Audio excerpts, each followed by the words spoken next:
Volvamos a hablar de Uber, si les parece. Y quiero saludar a esta hora a la señora ministra de Transporte, doctora Ángela María Orozco. Muchas gracias por atendernos a esta hora y bienvenida a Red Más. Buenos días para todos, Giovanni, para toda su mesa de trabajo. Señora ministra, mucha gente se pregunta, ¿qué va a pasar entonces con los que utilizaban Uber? ¿Qué va a pasar con estas aplicaciones y qué es lo que ustedes quieren hacer en el Congreso? Mire, lo primero que quiero repetir y reiterar, como he dicho desde el día 1, desde el punto de vista del sector transporte, esto no tiene nada que ver con plataformas.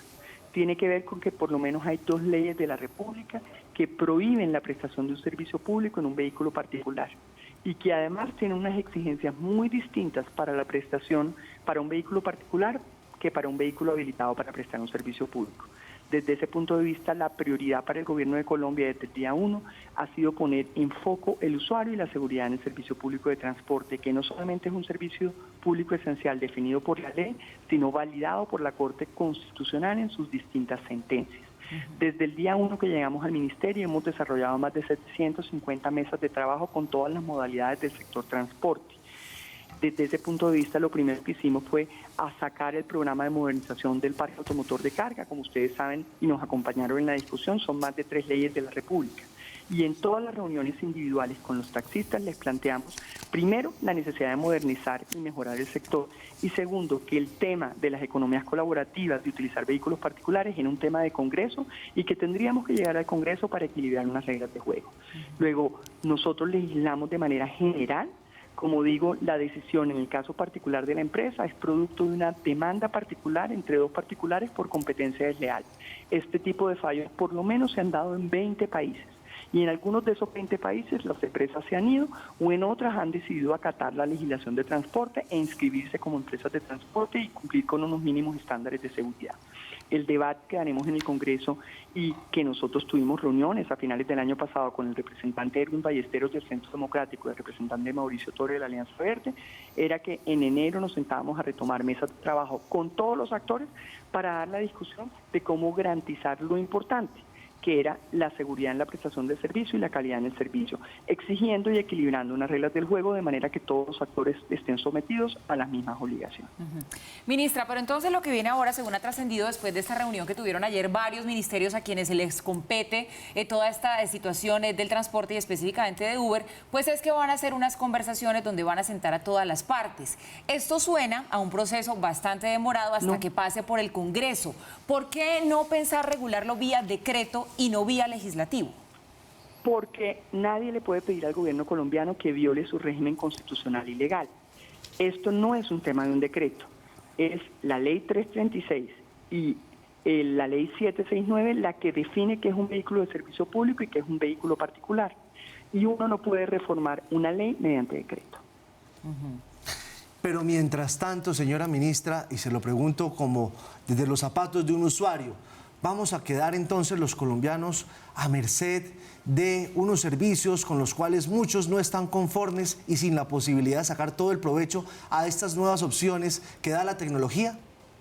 Mire, yo solo le puedo decir que como gobierno y como Congreso se legisla de manera general, que la decisión que tomó en virtud de facultades jurisdiccionales es una decisión particular que solo afecta a una empresa, que esa decisión además tiene distintas modalidades de recursos, que esa empresa si se va, esa empresa tiene herramientas legales con sus recursos. En el entretanto, el compromiso del gobierno de Colombia es, como ya lo había dicho, sentado con los representantes que le mencioné desde comienzos de diciembre, finales de noviembre, es que nos sentamos a trabajar para que el proyecto de ley que ellos presentaron tenga los insumos que el gobierno le parecen importantes teniendo en cuenta a todos los actores y para que en marzo haya un acuerdo sobre cuál debería ser una legislación que tendría que pasarse por el Congreso. Pero esa decisión es una decisión puntual de una empresa que es la única que se está viendo afectado por esta decisión judicial. Igualdad de condiciones, ministra, pues es la bandera que ha expuesto el gobierno para hablar ahora de una legislación que vincule a Uber y a estas economías colaborativas. Pero realmente uno puede llegar a igualdad de condiciones justamente cuando los sistemas a través de los cuales opera son tan diferentes. Una gran parte de la opinión pública dice que el gobierno se está poniendo del lado del gremio de los taxistas. ¿Hasta qué punto hay que repensar ese sistema de cupos por medio del cual operan los taxis? Mire, como ustedes saben, nosotros fijamos la política general. porque en particular en cada ciudad es un tema de cada alcalde. Nosotros definimos la política general tanto a nivel de decretos como a nivel de con el Congreso, las leyes. Y esa generalidad es la discusión que se va a dar. Y precisamente probablemente en esa discusión del proyecto de ley se discutirán los temas de la política general, que en cada ciudad la autoridad de transporte y tránsito por constitución son los alcaldes, y usted sabe que los cupos son unos temas locales. Es muy importante decirle que desde el día 1, en todas estas más de 700 metas de trabajo con los actores legales, siempre planteamos que este tema fundamental de economía colaborativa y de los vehículos particulares era un tema de Congreso. Y en ese ejercicio el proyecto de ley que existe tiene un tema que tiene que ver con unos recursos que se cobran y que irían a un fondo de reposición precisamente para ayudar a proteger el patrimonio de quien ha tenido que pagar un cupo. Pero esa es la discusión que se daría. Lo que yo sí quiero decirle es que aquí siempre hemos puesto al usuario en el foco del tema, en la modernización del sector transporte. Y como digo, en los países, hay más de 20 países donde simplemente han decidido quien quiere prestar este servicio no registrarse y no operar, como hay otros países donde están operando registrados como empresa de transporte y con unas condiciones mínimas de seguridad. Luego, el debate siempre ha pasado por un registro básico, con unos requerimientos básicos. El tema es que aquí esas condiciones las fija la ley y tenemos que ir al Congreso para dar esa discusión. Hay una cosa para resaltar aquí, Paula, y es que por fin el gobierno anuncia que reglamenta aplicaciones de transporte tipo Uber. Y eso es un tema muy valioso que hay que resaltarle a la ministra, porque las administraciones anteriores todas lo dejaron pasar.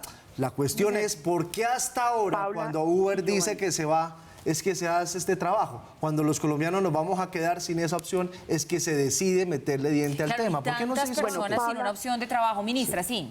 Pablo y Giovanni, yo solo les quiero decir una cosa. Desde el día 1, yo no puedo hablar por detrás, yo puedo hablar desde que yo asumí este ministerio. Saben que mi reto ha sido darle igual importancia al transporte que a la infraestructura. Este era un ministerio que había modernizado y actualizado todo el sector de infraestructura, pero el sector de transporte de alguna manera tenía un rezago muy importante. Dentro de ese ejercicio, mi primer reto fue el Ministerio 1.1, sacar un programa de modernización del parque automotor de carga que involucró la expedición de 3 leyes de la República. Y quiero solamente pedirles precisión en los términos. El tema para el Ministerio de Transporte no tiene que ver para nada con aplicaciones o tecnología. De hecho, el Ministerio las promueve. De hecho, el Ministerio tiene 24 plataformas habilitadas donde se presta el servicio público a través de vehículos habilitados para prestar un servicio público. Son perfectamente legales.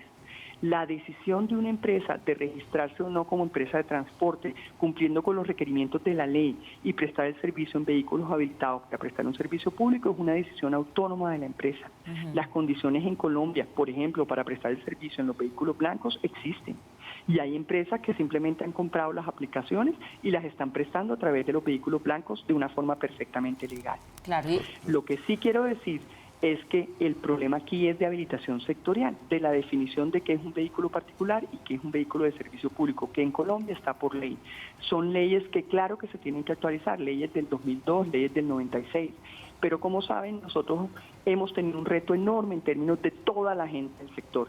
De hecho, también saben que desde hace más de 6 meses tenemos para comentarios un borrador de decreto para actualizar el sistema de transporte público individual de taxis, que está ahí, que también ha sido parte de debate en los medios en estas semanas, promoviendo siempre el usuario, la calidad y la seguridad, y que haya obviamente un mejoramiento en el servicio para poder competir con nuestros fenómenos de economía colaborativa, que desde finales del año pasado nos hemos sentado con los congresistas para saber que había una agenda que había que enfrentar, pero con todos los actores y teniendo en cuenta la opinión de todos, pero sabiendo que para el gobierno del presidente Iván Duque la prioridad es el usuario, la seguridad y la calidad del mismo. Pero la posibilidad de registrarse como empresa de transporte y prestar el servicio en los vehículos blancos siempre ha existido. Y hay empresas que se han sometido a la ley colombiana. Sí, es que justamente, Giovanni, en eso que nos está explicando la ministra es donde va a centrarse gran parte del debate, porque Uber no se define como una empresa de transporte, sino como una empresa que facilita la conexión entre quien tiene un servicio que la otra persona necesita. Pues primer buen paso, dar este debate. Y segundo buen paso, tener paciencia, ¿no, ministra? Porque ya esperar a que ya el Congreso decida, ¿o no? Pues mire, el tema es que a nosotros no, o sea, eso es un tema que está definido en la ley y nosotros tenemos que acudir al instrumento legal que en Colombia existe, que es la ley para dar esa definición. Sí le quiero reiterar que países como México, países como Chile, países como Argentina, no solamente han sacado una ley, sino que exigen el registro como empresa del transporte. El tema es cuáles son los requisitos o cómo se define un vehículo público o privado, pero exigencia de requisitos siempre hay en aquellos países donde está operando conforme a la ley. Ministra, déjeme hacerle una última pregunta. Entonces, mientras estas conversaciones se dan y mientras Uber se va del país, ¿los colombianos pueden seguir usando las otras aplicaciones que funcionan de manera igual o no se puede? Mire, como lo dije desde el día 1, la decisión de Uber solo afecta a Uber, a esa empresa en particular, porque es producto de una demanda de un particular contra otro particular por actos de competencia desleal. Y el gobierno nacional lo que ha dicho, y como usted muy bien lo sabe, ese debate del servicio público a través de un vehículo lo tenemos que dar en el Congreso y lo estamos dando. Pero la Superintendencia de Transporte no ha tomado ninguna decisión de carácter general porque solamente opina por investigaciones puntuales que se someten a su consideración. Y el gobierno, como gobierno, ustedes siempre han oído mis intervenciones. Mientras no se dé el debate legislativo, simplemente vamos a darlo. Y ese es el tema. Y la decisión del juez solo afecta a una empresa en particular, no se hace extensiva a todo el sector. Pues señora ministra Ángela María Orozco, muchas gracias por atendernos. Queda clarísimo el tema y hacia dónde va, viene la discusión y en buena hora el gobierno anuncia que por lo menos se van a empezar a dar estos debates. Una cuestión final, señora ministra, tuvimos la oportunidad de pasar por la vía al llano y así como uno da palo, Paula, cuando a veces pasan cosas bueno, malas, usted estuvo por allá a fin de año, obviamente ¿cómo la vio? hay que reconocer cuando pasan cosas buenas. ¿Sabe qué? La atención impecable, ministra. 7 por 24, bueno. Despejaron esa vía, arreglaron algo que uno de pronto desde Bogotá y desde la televisión no logra entender la dimensión de lo que es manejar esa topografía colombiana. Impresionante. Y fluyó mucho el tráfico y muy bien, señora ministra, muy bien, la felicito. Muchísimas gracias. Qué bueno que pudo disfrutar sus vacaciones y que todos los colombianos tuvieron su vía abierta a las 24 horas. Sí, la verdad que en las vías se sintió que había mano y había control. Gracias, Bueno. ministra, feliz mañana. Feliz mañana para todos.